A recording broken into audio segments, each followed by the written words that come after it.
এতিয়ালৈকে তেওঁ এনেকুৱা কিবা কৈছে যাৰ কাৰণে তোৰ মোৰ আমাৰ ঘৰখনৰ কিবা অপকাৰ হৈছে। তেওঁ কোৱা মতে জীৱনটোত আগবাঢ়িছো, ব্যৱসায়ত উন্নতি হৈছে, মোৰ ধনবিধ হৈছে, দহে দেখিলে সন্মান কৰি মাত এষাৰ দিছে। তোৰ সৈতে এখন সুখৰ সংসাৰ হৈছে। ইয়াতকৈ আৰু আমাক কিবা লাগেনে? সুখৰ সংসাৰ 9 মাহ 10 দিন মই কাণ কঢ়িয়াই লৈ ফুৰা তিনিটাকৈ অকণ অকণ পেটৰ পোৱালি আপুনি সেই পিশাচটোৰ কথা পাতি নিজ হাতেৰে মাৰি পেলাইছে। সি কিবা বেয়া মন্ত্ৰ চন্ত্ৰ জানে আৰু আপোনাকো সি তেনেকুৱা কিবা মন্ত্ৰ মাৰি বশ কৰি পেলাইছে। মই আপোনাক কামো কৰিছোঁ, আমি আৰু সেই চৈতান্তৰ ওচৰলৈ নাযাওঁ। কাৰ কথা নামানিলেও আমি জীয়াই থাকিব পাৰিম, কিন্তু এনেকৈ নিজৰ পেটৰ পোৱালি কোনোবাই কাৰোবাৰ কথা শুনি মোৰ চকুৰ আগতে মাৰি পেলোৱাটো মই আৰু সহি থাকিব নোৱাৰিম। তই মোক ভুল নুবুজিবি, কিন্তু মই তোৰ কথা চুৰি এডাল কথা মোৰ বাৰু। আৰু তই ভুল ভাবিছ, তেওঁ আমাক বৰ মৰম কৰে, আমাৰ চিন্তা নকৰে।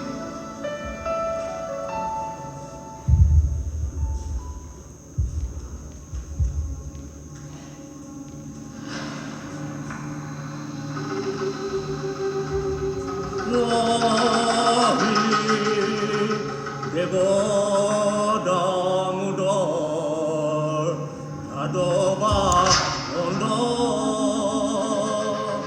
বিনোদয় আহিলা স্বামী আৰু ইয়াত আপোনাৰ কি কিন্তু মই ঘুমাই দৰজাখন বন্ধ কৰি আহিছিলোঁ। তাৰপিছত আপুনি ভিতৰলৈকে কেনেকৈ? মানুহৰ মনবোৰ সঁচাকৈয়ে বিচিত্ৰ। কেতিয়াবা ভাবি আচৰিত লাগে, মানুহবোৰ ইমান সহজেই সলনি হৈ যায়। প্ৰয়োজনবোৰ পূৰণ নোহোৱালৈকে সিহঁত প্ৰতিনিয়ত আমাৰ কাষতেই থাকে। আৰু এইবোৰ কি কৰিছে? প্ৰয়োজন, স্বাৰ্থসিদ্ধি, আপোন। চাওক, আপোনাৰ এই হাতৰ যেন কথাবোৰ শুনি থাকিবলৈ মোৰ একদম সময় নাই। সঁচা কথাবোৰ কেতিয়াবা আঁতৰ যেনেই লাগে, শুনিবলৈ অপ্ৰিয় অথচ সত্য। কিন্তু এইবোৰ কথাবোৰ কৈ থকাৰ প্ৰয়োজন কি? মইতো আপোনাৰ আগতে দেখা পোৱা মনত নপৰে। মোৰ কিন্তু বহুত মনত পৰে। বাৰু বাদ দে, এটা সাধু কওঁ। চাওক, মই একদম ভীষণ ব্যস্ত। এই কৈ থকা কামবোৰ এসপ্তাহৰ ভিতৰত কমপ্লিট কৰিবলৈ দিব লাগে। তাৰ ওপৰত আপোনাৰ এই বাৰে বছৰ কথা শুনি দিবলৈ মোৰ সময়ো নাই আৰু মনো নাই। যাওক যাওক, মোৰ কাম কৰিব দিয়ক। চুপ, একদম চুপ। মই তোৰ অনুমতি বিচৰা নাই, মোৰ সিদ্ধান্তটোহে শুনাইছো। ইয়াত মই যি ক'ম তই সেয়া শুনি থাক, চুপচাপ শুনি থাক। আৰে, এইবোৰ কিহৰ কথা? আপোনাৰ সাধু শুনিবলৈ মোৰ মন নাযাবও পাৰে। মোৰ কি ইচ্ছা অনিচ্ছা বুলি কোনো কথা নাই নেকি? নাই, ইয়াত তোৰ ইচ্ছাৰ অনিচ্ছাৰ কোনো মূল্য নাই। ইয়াত মই যি ক'ম সেয়া তই মানি চলিব লাগিব। কি কৈ আছিলো মই? সাধু, সাধুটো ঠিক এনেকুৱা। এখন গাঁৱত এটা ল'ৰা আছিল, ঠিক তোৰ নিচিনা। মৰিবৰ সময়ত দেউতাকে তাক মাতি আনি ক'লে যে মোৰ এই সময় আনি পালে, মোৰ অবিহনে তই ভাগৰি নপৰিবি। মোৰ এজন সখী আছে, বিপদে আপদে তই কাউৰীৰ কথা শুনি চলিবি। আৰু ঠিক এনেদৰে তেওঁৰ দেউতাকৰ আৰু একেদিনাই আৰু যেতিয়াই এটা পুত্ৰ সন্তানৰ জন্ম হ'ল, তেতিয়া সি তাৰ আগত সেইটো কথা ক'লে। তাৱে যে কি ক'লে জানো? সন্তানটো নি বাৰীৰ পিছফালে পুতি লৈ আহিবলৈ ক'লে। ৰ'বচোন, এইটোচোন লক্ষ্মীনাথ বেজবৰুৱাদেৱৰ বুঢ়ীয়াৰ সাধু এটা কাহিনী। তাৱে কৰ সাধু। গম পাইছোঁ, কিন্তু এই আও পুৰণি কাহিনীটো মোক শুনাই থকাৰ অৰ্থ কি? নতুনত্ব কি আছে নতুনত্বখিনিতো তই আনিবলৈ চেষ্টা কৰি আছ যোৱা এসপ্তাহে ধৰি মানে তোৰ সেই নতুন চিনেমাখনৰ স্ক্ৰিপ্টটো এই কাহিনীৰ আধাৰতে নহয় জানো হয় আপুনি এটা কথা লক্ষ্য কৰিছে এই বুঢ়ীয়া সাধুৰ কাহিনীবোৰৰ এটা বিশেষ কথা আছে যে most of them are like ধাৰ আমি এনেকুৱা কৰিব নোৱাৰোঁনে যে ইয়াক অলপ নতুন ধৰণেৰে অলপ চিন্তা কৰোঁ ইয়াত কিবা এটা অলপ নতুনত্ব অলপ that exactly how I thought এই তামৈকৰ সাধুটোক মই জুমি চাইছোঁ ইয়াৰ প্ৰতিটো সৰু সৰু কথা প্ৰতিটো দিশ সকলো কিন্তু চিন্তাৰ পৰিধি ভাবি মই যিমানেই আগুৱাব চেষ্টা কৰিছোঁ মই যেন ক'ৰবাত উজুতি খাই পৰিছোঁ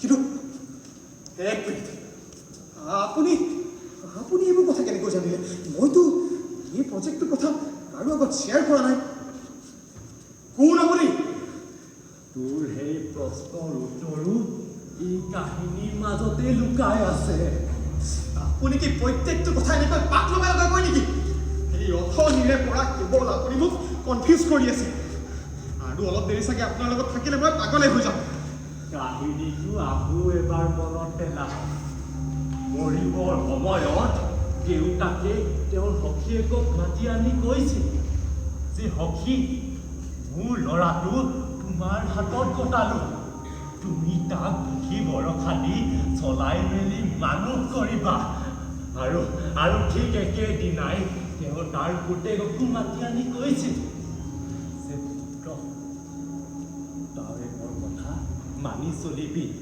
মনত পৰিছেনে তোৰ তাৰমানে আপুনি মোৰ দেউতাৰ সখী আৰু তোৰ তাৱেৰ কি ৰ'বচোন মোৰ দেউতাই তেওঁৰ কোনোবা সখী আছিল বুলি কোৱাটো মোৰ মনত নপৰে কৈছিল সেয়া তই পাহৰিব পাৰ কিন্তু মোক চা মই কিন্তু নাপাহৰিলোঁ কিন্তু মইতো আজি আপোনাক প্ৰথমবাৰ লগ পাইছোঁ দেউতা জীয়াই থাকোঁতেও আৰু দেউতাৰ মৃত্যুৰ পাছত আৰু তাৰপিছত আহি আপুনি এইবোৰ কথা ক'ব আৰু মই কি বিশ্বাস কৰি ল'ম বিশ্বাস কৰিব লাগিব তই বিশ্বাস কৰিবই লাগিব ইমান দিনে মই তোক পগলাৰ দৰে বিচাৰি ফুৰিছিলোঁ আৰু তই মোৰ পৰা সদায় আঁতৰি ফুৰিলে কিন্তু এইবাৰ মই তোক বিচাৰি পাইছোঁ এতিয়া আৰু তোক মই মোৰ পৰা সহজে আঁতৰি যাবলৈ নিদিম এতিয়াৰ পৰা তই মোৰ মতে চলিব লাগিব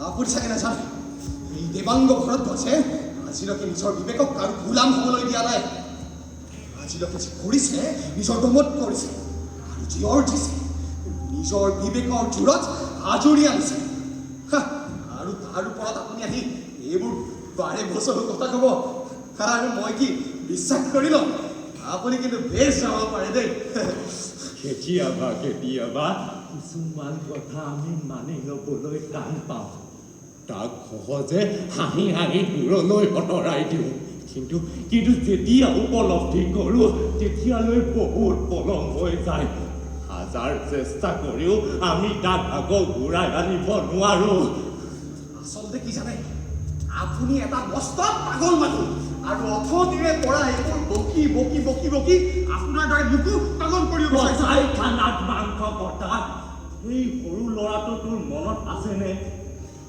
মাংস কাটি সি ইমানেই অভ্যস্ত হৈ পৰিছিল যে মালিকে দোকান বন্ধ ৰখাৰ দিনাও ই একো কাটিবলৈ নেপায় শেষত তাৰ মালিককে তাৰ চোকা দাখনেৰে টুকুৰকৈ কাটি পেলাইছিল মনত পৰিছে তোৰে দেখিবলৈ কুণ্ঠ ছোৱালীজনী তৰা ঘৰৰ মানুহে প্ৰতিবাৰে যেতিয়া তাইৰ সলনি তাইৰ ভনীয়েকক পচন্দ কৰে তাই ভনীয়েকৰ মুখত অৱশেষত এচিড ছটিয়াই দিছিল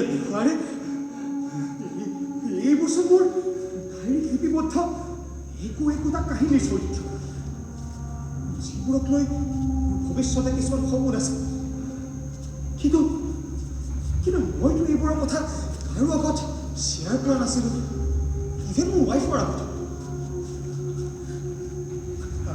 আপুনি আপুনি কেনেকৈ জানিলে কাৰণ ইমান দিনে মই তোৰ কাষতেই তোৰ চাহটোৰ দৰে থিয় হৈ আছিলোঁ কিন্তু মই আপোনাক ইমান দিনে লগ কিয় পোৱা নাছিল কাৰণ তই প্ৰয়োজন বোধ কৰা নাছিলি এতিয়া তোৰ জীৱনলৈ মোৰ প্ৰয়োজন আহি পৰিছে প্ৰয়োজন কাহিনীটো আকৌ এবাৰ মনত পেলা মৰিবৰ সময়ত দেউতাকে নাৱৈকক কৈছিল যে সখী বিপদে আপদে মোৰ ল'ৰাটোক তুমি পুথি ভৰসা দি চলাই মেলি মানুহ কৰিবা কিন্তু মইতো আজিলৈকে তেনেকুৱা বিপদত পৰা নাই আজিলৈকে পৰা নাই কিন্তু এতিয়া পৰিবি কিছুমান ভয়ানক বিপদে তোক অৰহনিকে খেদি ফুৰিছে যাৰ সমাধান কেৱল মোৰ ওচৰত আছে এইবোৰ